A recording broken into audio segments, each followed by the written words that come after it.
You are listening to episode 26 of Present Moment.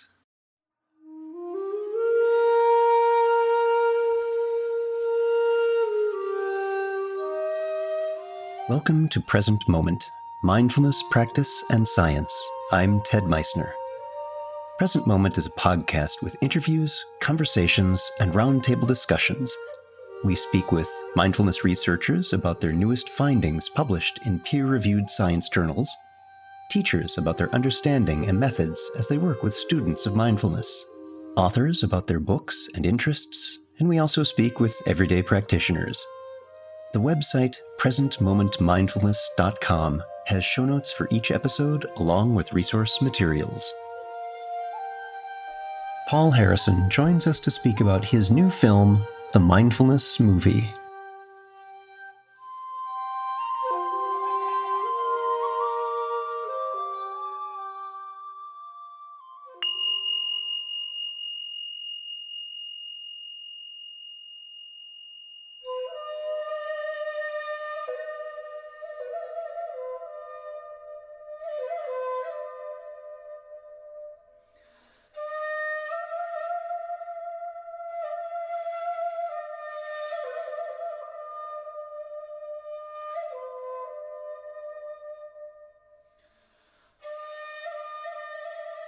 We're seeing an exploration of mindfulness in some places it's not been discussed before. No longer relegated to the confines of a meditation hall or traditional books, we're seeing scientific studies, popular books, Time magazine cover stories, again, and even a magazine solely devoted to the topic called Mindful. Happily, we're also seeing a number of film projects helping us to learn even more about our practice. Paul Harrison is an author, architect, filmmaker, speaker, and innovative leader in the field of prevention and wellness at the corporate, business, and individual levels, and has introduced mindfulness as an effective and stress-reducing tool to corporations, business, and individuals. He is the author of Where's My Zen and The 10 Paradoxes, The Science of Where's My Zen, written under Paul's pen name. And our guest today is Paul Harrison. Paul, welcome to Present Moment. Well, hi, Ted. Good to be here. Thanks for being here. Appreciate your time today. Let's talk a little bit about your own background with mindfulness before we dive into questions on the film. How did you first encounter the practice? Well, I started meditating probably when I was 17, which is now about over 35 years ago. I started with transcendental meditation, hearing a advertisement back in 1977, and went into it full-fledged, learned the technique, graduated from their entry-level course, and start practicing my mantra. But I started to believe that there was something more to this and something else I wanted. And even though it is a good practice, I just started to do a lot more research. And that was probably back when I was about 20. And I began to actually research the first book I wrote, which is The 10 Paradoxes, which was published in 2008. And that research was mostly revolved around Zen, but the practice was mindfulness.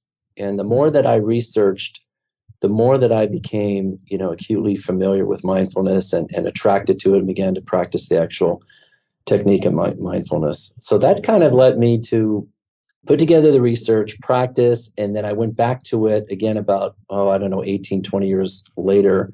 When I started writing it, I updated all of the research and we published that book. It's an 800-page book, takes you through a lot of core essences of what we did in the movie. It's a long journey, very, very well documented. And then out of that, because we had several editors say, a lot of people won't read this 800-page book. It's just too much for them. And I was like, and it was a little scholarly, I guess. And I said, well, why don't we write this smaller little version, which is called Where's My Zen? And Where's My Zen turned out to be a fun story of a Zen master teaching three people. One is a spiritual seeker, one is an American businessman, and one was an Australian athlete. And he teaches these 10 paradoxes, but in a story form. It's very quick, easy to read, 2-3 hours. And then so some of that started to form the basis of the movie. And I felt there wasn't enough yet. The book was easy to read and we did well with it. I just found that people still said, wow, some of those paradoxes are pretty deep. And I didn't, I had to go and read them a couple times and I still didn't understand them. Like one was about karma. And so using all of those, several years, which began around 2007, all the way up through about 2 years ago, we formulated the idea of this film, which was much more simplistic. And I'm really glad we did it because for me, it was sort of a final tier of this 3-part program or movie books that I wanted to do just to get kind of the feeling that I wanted to, share with everybody. And for folks who are listening, when you go to the episode page for this episode, we're linking the DVD for the film and Where's My Zen and the 10 Paradoxes, the science Where's My Zen on the page. So you'll be able to get it right there and also from Paul's page for the movie itself. During the film, you talk with some of the key leaders in the study of mindfulness today. Who are some of the folks that you talk to?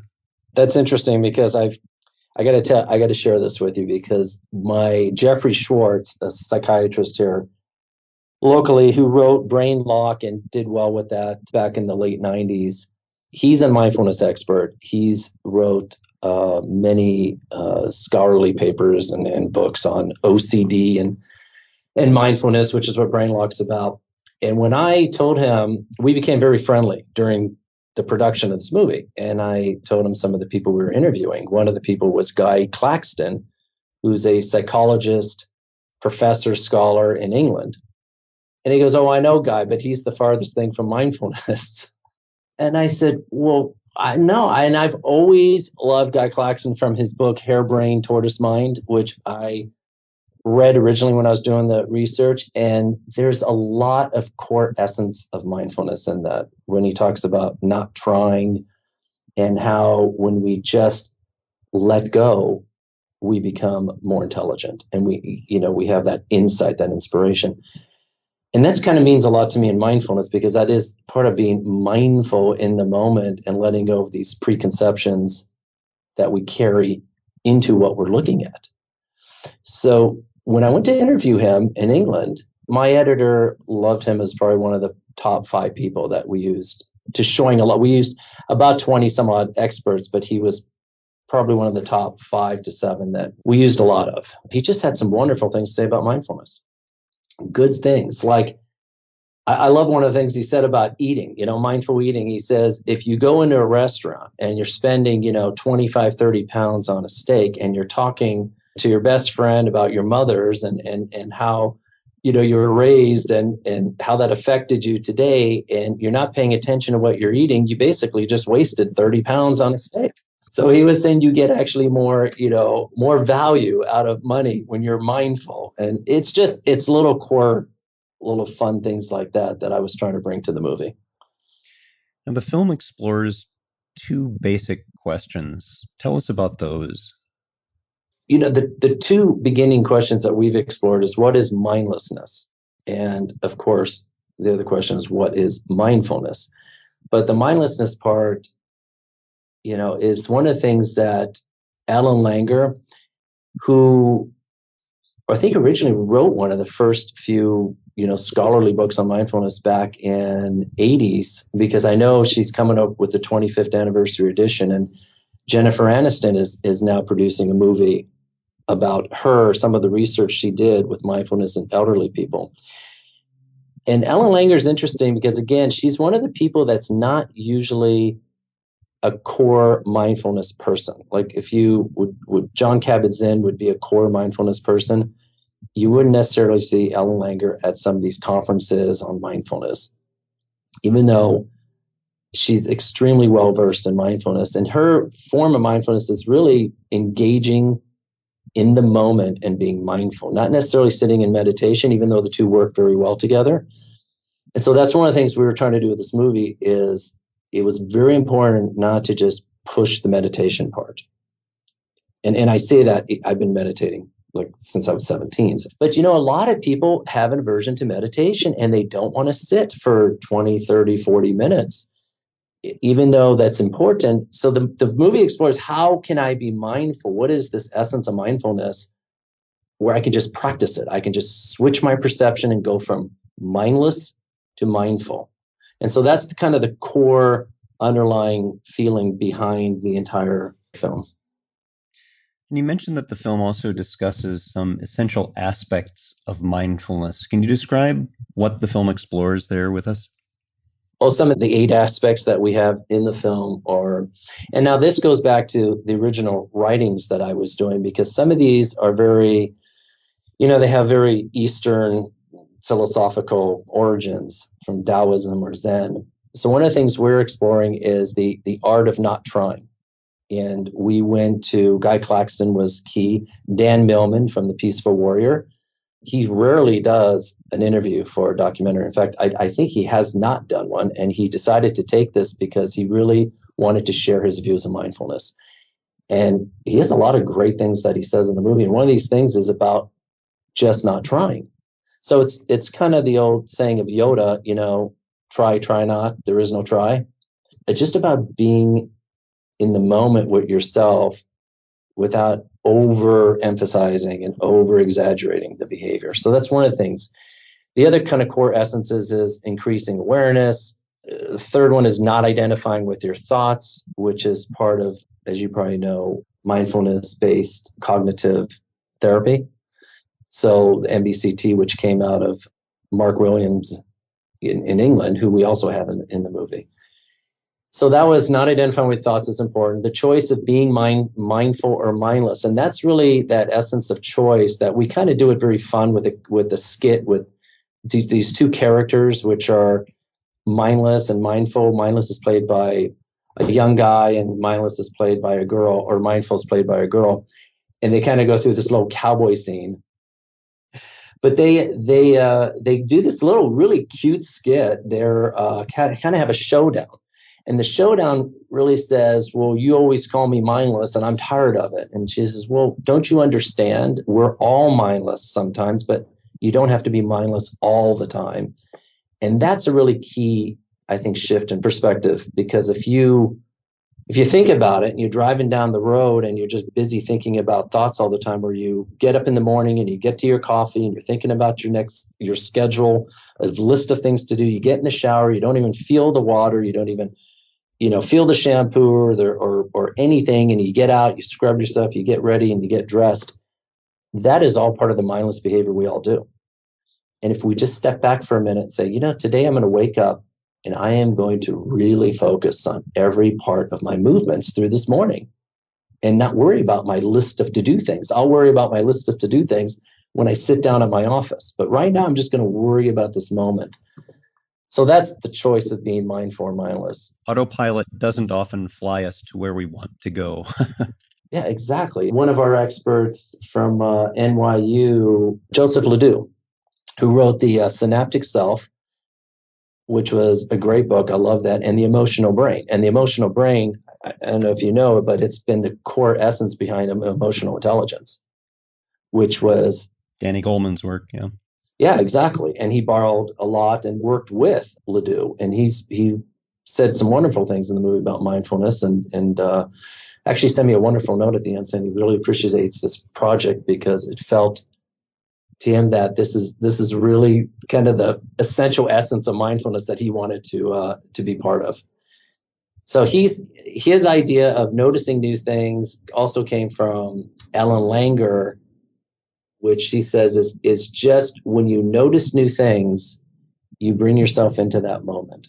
And it's really an interesting thing. If you hike or if you walk or if you run or if you go down the same path all the time and you're just kind of focused and you get music on or whatever you're doing and you're just kind of going through thoughts in your head, it's a different experience if you just take that extra minute and start to notice what's around you and you go, oh, I didn't notice that park bench before. Oh, that tree branch just fell if you're hiking, or I didn't notice that there, or those flowers blooming. And it really brings you into the moment. So noticing new things was one of the essential mindful exercises that Ellen Langer does.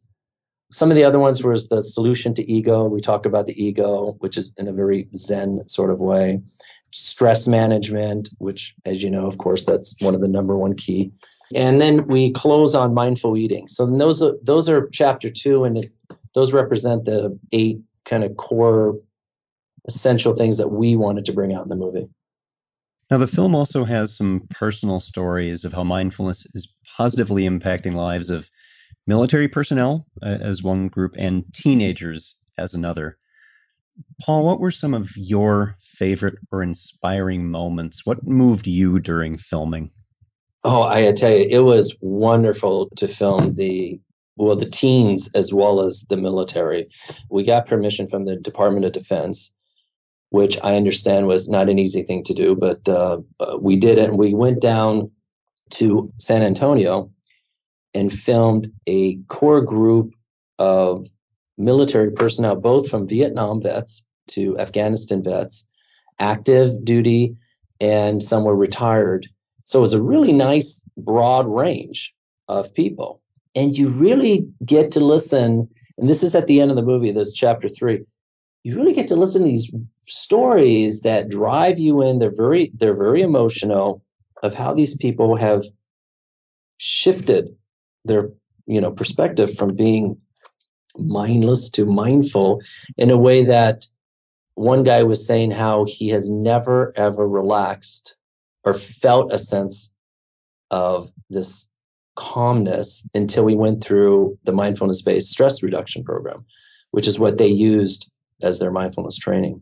And they talk about eating, and they talk about how you have to just turn it off, and how our brains are going so fast all the time. And it's just a nice way to just say, hey, I'm going to be right now in this moment. One girl was talking about how she starts to notice her chihuahua that sits on her foot. She never really noticed it before. And now she really pays attention, and she's mindful of it. And she's aware of how loving it is, and how much the dog needs her, as well as how much she needs that little dog. It's just, these little core moments. But I got to tell you, probably one of the most inspirational things was this one teen who's 18 years old, and he is a bipolar. He's been suffering with bipolar most of his life. Once he got to start training in mindfulness, and this came out of University of San Diego, the Center for Mindfulness, he said that it completely changed his life. And it changed his life in a way that his life is so much better now. And I think the extremes between that group of people, I think we've captured very well in that movie. And so it's cool. It's a great way to end the movie on those emotional notes. Was it surprising to you to find some of the similarities those two very disparate groups had when they actually did the practice, and some of the things they were discovering?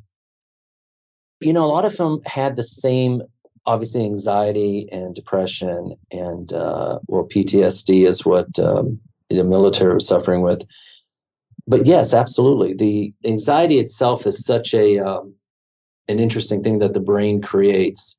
And once we become really anxious, and if you've never had a panic attack, or you've never had anxiety, it's hard for you to really understand what people go through. And it's kind of the same way I remember just back pain. I used to see people in back pain, and if you've never really understood back pain, because back pain can be extremely painful, you don't get anxiety until you really get it.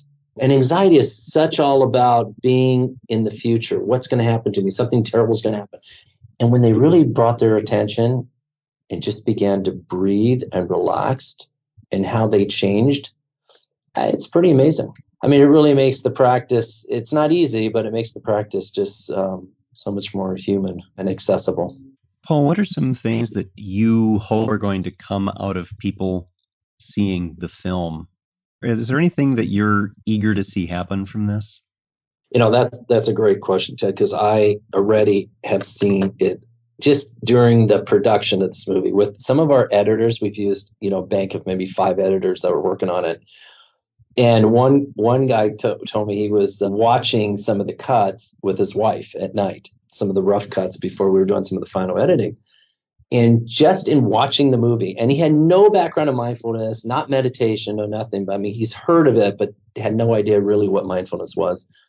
And him and his wife both, the next day, we're already taking some of those little key, exercises and applying them. Like when he was driving down the road to the studio and he was just saying, God, I'm always thinking about everything else. And I just started to think about right now what's the steering wheel and my feet on the pedals, my body in the seat, and looking around and hearing the noises. And he really became mindful. And it was really great. And it just took them watching a rough cut of this movie one time, and they both were doing it. Even she said something in the kitchen where she was cutting something, and instead of thinking about everything else, she really was just focusing on cutting the vegetable that she was cutting. And I've been hearing a lot of that. That's exciting. That's very exciting for me. It's always exciting to hear about studies that are coming out every month, which show with even just a little bit of practice. It doesn't mean you have to go on a 3-year silent retreat in a monastery somewhere. Just a little bit of practice each day, and even small exposures like what you just described can really start a ball rolling in changing someone's life. Well, I think you hit the kind of the core goal of this movie was not, I think a lot of people, and I know this just being raised in our meditation, I've done retreats, I've studied with masters, I've been, in conferences with health professionals. And a lot of them really believe that you have to practice 45 minutes a day, at least 20, but most of them 45 minutes to an hour. And yes, there's a lot of benefit to that. It does strengthen the mind. But I've also seen people who have been Zen monks who aren't necessarily that healthy. They're not necessarily enlightened in the way that we would think. They're just walking around in this bliss. They still suffer with all the issues from their past, from parents, their behavior, their characteristics, fears, anxieties. They just have a better way of controlling them because they've meditated for so long.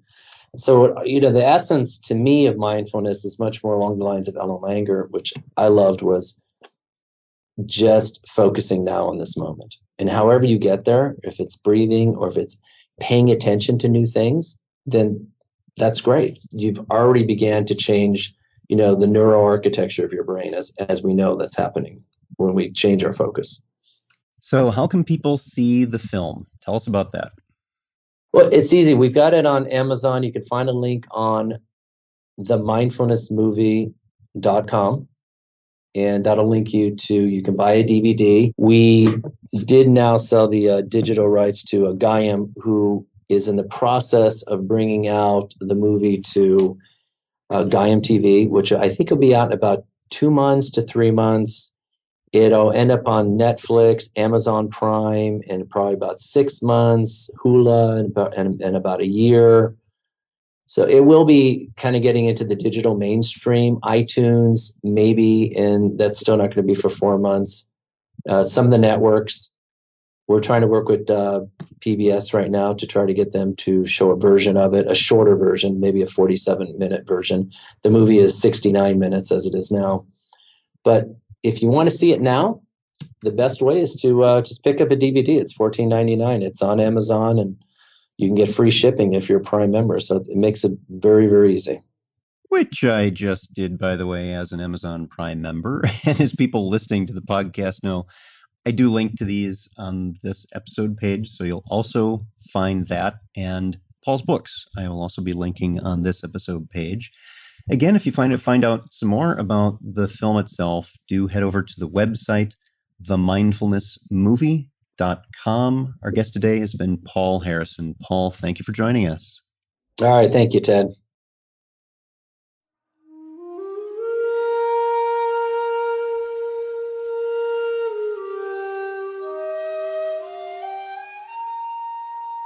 Thanks for listening.